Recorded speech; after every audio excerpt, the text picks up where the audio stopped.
एक एक करके देखते हैं कि कौन कौन से संख्या पद्धति को हम क्लास 6 से लेकर के 10 तक पढ़ते हैं और सभी बच्चे को इनमें भी कुछ कुछ प्रॉब्लम्स होती है। तो हम देखते हैं एक एक करके। हमारे पास 3 संख्या पद्धति है। पहला है भारतीय संख्या पद्धति, दूसरा अंतर्राष्ट्रीय संख्या पद्धति और तीसरा हमारा रोमन संख्या पद्धति। तो आज हम इन तीनों संख्या पद्धति के बारे में सीखेंगे कि ये तीनों संख्या पद्धति कैसे काम करती है। तो सबसे पहले हम अपने भारतीय संख्या पद्धति को लेते हैं। तो भारतीय संख्या पद्धति में हम क्या करते हैं, संख्याओं को दाएं से बाएं ओर कैसे पढ़ते हैं, तो वो है इकाई, दहाई, सैकड़ा, हजार, 10,000, लाख, 10 लाख, फिर करोड़ आता है, 10 करोड़, अरब, और इसी तरीके से आगे संख्याएं बढ़ती जाती है। हम भारतीय संख्या पद्धति में संख्याओं को पहले दाएं से 3 अक्षर के बाद कॉमा दे करके और उसके बाद हर एक 2-2 अंकों के बाद कॉमा देते हैं और फिर लिखते हैं। जैसे कि आपको हम लिख करके बता रहे हैं, अगर आपके पास एक संख्या है, जैसे कि आपके पास ये एक संख्या है, तो आप इस संख्या को कैसे लिखेंगे। तो इस संख्या को लिखने का सबसे बेहतर तरीका है भारतीय संख्या पद्धति में कि हम इस संख्या को पहले 3 अंक के बाद कॉमा दें और फिर उसके बाद 2-2 अंकों के बाद कॉमा दें, और हम इसको तब आसानी से पढ़ पाएंगे। इसे पढ़ने के लिए ये हमारा है इकाई, दहाई और सैकड़ा वाला स्थान है, सैकड़ा का स्थान है। ये हमारा हजार का है, ये लाख का है और ये करोड़ का है। तो इस तरीके से हम ये कह सकते हैं कि 8,88,37,964 इस संख्या को पढ़ना कितना आसान हो गया। अब वही संख्या को हम बिना कॉमा के पढ़ते तो हमको पूरा पढ़ना पड़ता है, क्या, इकाई, दहाई, सैकड़ा, हजार, 10,000, लाख, 10 लाख, करोड़, तब जाकर के हम उसको पढ़ते। बहुत सारे बच्चे इसको पढ़ने के बाद फिर से जब 8 करोड़ कर देंगे, फिर इकाई, दहाई, सैकड़ा, हजार, 10,000, लाख, 10 लाख, तब फिर 88 लाख करते हैं, फिर पढ़ते हैं। तो उतना करने की जरूरत नहीं है। हम सीधे सीधे क्या कर सकते हैं, कॉमा से इस संख्या को सेपरेट कर सकते हैं और उसको आसानी से पढ़ सकते हैं। फिर संख्या पद्धति में हम जैसा कि आप सब जानते हैं, अंतर्राष्ट्रीय संख्या पद्धति में हम once, tense, hundreds, thousands, 10,000s, उसके बाद 100,000s, 100,000s, million, 10 million, 100 million, फिर बिलियन। इस तरीके से हम आगे बढ़ते जाते हैं और हमारा ट्रिलियन आता है एंड सो ऑन। इस तरीके से हमारा इंटरनेशनल संख्या पद्धति क्या होता है, काम करता है, जिसमें हम वंस, टेंस, 100,000, 10,000 यहाँ तक तो भारतीय संख्या पद्धति की तरह ही चलते हैं। लेकिन इसके बाद से ये क्या होता है, 100,000, then million, 10 million, 100 million, then billion, 10 billion, 100 billion, then trillion, 10 trillion और 100 ट्रिलियन की बारी आती है। तो इसका हम उदाहरण अगर आपको एक दिखाए, इसका एक एग्जाम्पल दिखाए, तो इसको अगर हम 5, 4, 3, 2, 9, 6, 7, 8 इस तरीके से अगर हमारा कोई संख्या लिखा हुआ है, तो इसको हम कैसे पढ़ेंगे। ये अंतर्राष्ट्रीय संख्या पद्धति में कितना लिखा हुआ है, इसको पढ़ने के लिए हम क्या करते हैं, पहले 3 अंक के बाद फिर 3 अंक के बाद, इस तरीके से अंतर्राष्ट्रीय संख्या पद्धति में हम 3-3 अंकों के बाद कॉमा से क्या करते हैं, संख्याओं को सेपरेट करते हैं। और इससे हमको पता चलता है ये हंड्रेड्स का प्लेस है, ये हंड्रेड्स का है, ये हमारा थाउजेंड्स का प्लेस होगा और ये हमारा जो होगा वो मिलियन का प्लेस होगा, मिलियंस का प्लेस होगा। और इसी तरीके से इधर बिलियन, ट्रिलियन का भी प्लेस आपको देखने को मिलेगा। तो हम इस संख्या को डायरेक्ट पढ़ सकते हैं कि 54,329,678 ये हमारा पूरा का पूरा नंबर हुआ। तो आप जैसा कि देख पा रहे हैं, आसानी से हम इन संख्याओं को, कोई भी संख्या को 3-3 अंकों पर कॉमा दे करके सेपरेट कर सकते हैं राइट टू लेफ्ट, और उसके बाद हमारा क्या हो जाएगा, हम संख्याओं को आसानी से पढ़ सकते हैं या फिर उसका फॉर्मेशन भी कर सकते हैं।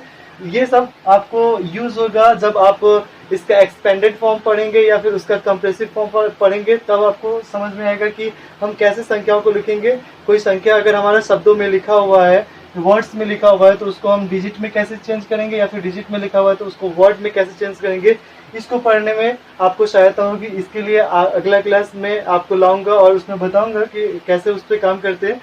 फिलहाल बात करते हैं रोमन संख्या पद्धति की। तो रोमन संख्या पद्धति में हम संख्याओं को इस प्रकार लिखते हैं, जैसे 1 के लिए हम आई का यूज करते हैं, वैसे 2 के लिए डबल आई का, 3 के लिए ट्रिपल आई का, 4 के लिए आई भी का, 5 के लिए हम यूज करते हैं भी का। तो देख रहे हैं 5 के लिए भी का यूज कर रहे हैं, इसलिए 4 के लिए 5 में से 1 कम करना है तो 4 होगा। तो उसके लिए क्या करें, उससे पहले हम क्या कर रहे हैं, 1 को डाल रहे हैं, मतलब आई भी कर रहे हैं। उसी तरीके से 6 का हम भी आई यूज करते हैं, 7 का भी डबल आई। 8 की बात करें तो 8 में भी ट्रिपल आई का यूज करते हैं हम।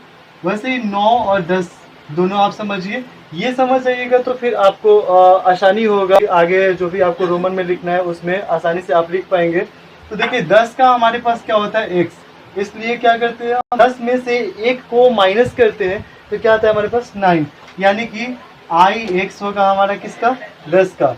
तो इसी प्रकार से आपको 11-12 का भी करना है, वैसे ही आगे चलना है आपको। 30 तक तो ट्रिपल एक्स पे ही चलेगा, तो वो आगे आते हैं। तो फिर हम 20 की बात करते हैं तो 20 का हम डबल एक्स लिखते हैं। इसके बीच में आप वही सारा कुछ प्रोसेस करेंगे जो आपको करना है, आप आसानी से लिख पाएंगे। 30 का आप ट्रिपल एक्स लिखते हैं। 40 के लिए हम 50 को आपको पहले बताना चाहेंगे, 50 का हम क्या लिखते हैं, एल लिखते हैं। तो 40 का क्या हो जाएगा, एक्स एल होगा, क्योंकि 50 में से 10 माइनस करेंगे तो 40 होगा। तो 10 का क्या होता है हमारे एक्स होता है, तो एक्स माइनस किया तो क्या हुआ, एक्स एल हुआ। ऐसे भी आपको मालूम है कि हम लोग कोई भी कपड़ा वगैरह खरीदने जाते हैं तो क्या बोलते हैं साइज के लिए कि हमको एक्सेल चाहिए। एक्सेल मतलब क्या, तो हमको 40 इंच वाला कपड़ा चाहिए, ठीक है। तो इसका क्या लिखेंगे, 50 का एल। वैसे ही 60 का आगे बढ़ेंगे तो एल एक्स, 10 ऐड कर देंगे 50 में। 70 का बात करें तो एल डबल एक्स। 80 की बात करें तो एल ट्रिपल एक्स। और 90, और फिर 90 बताने से पहले मैं आपको 100 पे ले जाना चाहूंगा, क्योंकि 100 का होता है सी, इसलिए 90 का क्या हो जाएगा, तो 100 में से हम 10 माइनस करते हैं तो क्या होता है हमारा 90 होता है। तो उस कंडीशन में हम क्या करेंगे, सी में से 10 का क्या होता है एक्स, तो वो एक्स माइनस कर दिए तो क्या हो गया हमारा 90 हो गया, ठीक है। उसी तरीके से 200 का क्या होगा, तो 200 का डबल सी हो जाएगा। 300 का क्या होगा, तो 300 का ट्रिपल सी हो जाएगा। 400 का आपको बताने से पहले मैं 500 का फिर बताऊंगा। 500 का क्या होता है हमारा, डी होता है, 500 का डी होता है। इसका मतलब है कि 500 में से 100 को माइनस करेंगे तो क्या आएगा हमारा 400 आएगा। इसका मतलब है कि 100 का क्या है, सी है, तो सी माइनस करेंगे किस में से, डी में से, तो क्या हो जाएगा 400 आएगा। तो आप देख सकते हैं कि यहाँ पे सी डी हो गया 400 का। इसी तरीके से 600 का भी आप आगे लिख सकते हैं डी सी। 700 का आप लिख सकते हैं डी डबल सी। 800 का लिख सकते हैं डी ट्रिपल सी। और वैसे ही 900 पे फिर आपको मैं रोकूंगा, क्योंकि उससे पहले आपको जानना होगा कि 1000 का क्या होता है। तो 1000 को हम लोग लिखते हैं एम, तो इसलिए 900 का हमारा क्या होगा, 900 का हो जाएगा सी एम। क्यों सी एम, क्योंकि 1000 में से अगर हम 100 को माइनस करेंगे तो क्या होगा हमारा 900 आएगा। तो उस कंडीशन में हम क्या करेंगे, 900 का सी एम लिखेंगे। उसी तरीके से आप 1000 पे आगे अब 2000 पे जा सकते हैं। 2000 का आपका डबल एम हो जाएगा। 3000 का आपका ट्रिपल एम हो जाएगा। तो आप इतना ही तक सीखे। इसके बाद मैं फिर कभी आपको पूरे डिटेल में इन सारी चीज़ों के बारे में और एक एक करके टॉपिक विशेष करके आपको बता दूंगा। फिलहाल कोशिश है कि कम समय में आपको पूरा का पूरा तीनों संख्या पद्धति को समझाया जाए। तो इसका एग्जाम्पल हम समझते हैं कि आप इस संख्या को लिख कैसे पाएंगे। जैसे आपको दे दिया 2556, तो आप इस संख्या को कैसे लिख सकते हैं? तो देखिए 2000 का क्या होगा, 2000 का हमारे पास क्या है, डबल एन। 500 का क्या होगा, तो 500 का हमारे पास आता है यहाँ पे डी। 50 का क्या होगा, तो 50 का एल। और 6 का क्या होगा, 6 का वी आई। तो इस तरीके से आप 2556 को, जो इतना बड़ा आपको देखने में लग रहा था, आपने आसानी से क्या किया, इसको रोमन संख्या पद्धति में आपने चेंज कर लिया। ठीक है, एक और उदाहरण आपको देता हूं, 2778। ठीक है, आप इसको भी वैसे ही कर सकते हैं, डबल एम। ठीक है, 700 का क्या आएगा, 700 का आप देख सकते हैं डी डबल सी। और 70 का क्या है, 70 का आप देख सकते हैं एल डबल एक्स। और 8 का है आपके पास भी ट्रिपल आई। तो इस तरीके से बड़े संख्या को आप लिख सकते हैं, छोटा में भी लिख सकते हैं। जैसे आपके पास 445 आ गया, तो आप इस 445 को कैसे लिखेंगे, तो 400 का क्या होता है, तो सी डी होता है 400 का, क्योंकि 500 से कम 100 होता है, तो 400 का क्या आएगा हमारे पास, सी डी आएगा। 40 का क्या होता है, एक्स एल होता है, क्या होता है, एक्स एल होता है। और वहीं पे 5 का क्या होता है, भी होता है। तो इस तरीके से आप क्या कर सकते हैं, किसी भी संख्या का फॉर्मेशन आप रोमन में आसानी से कर सकते हैं।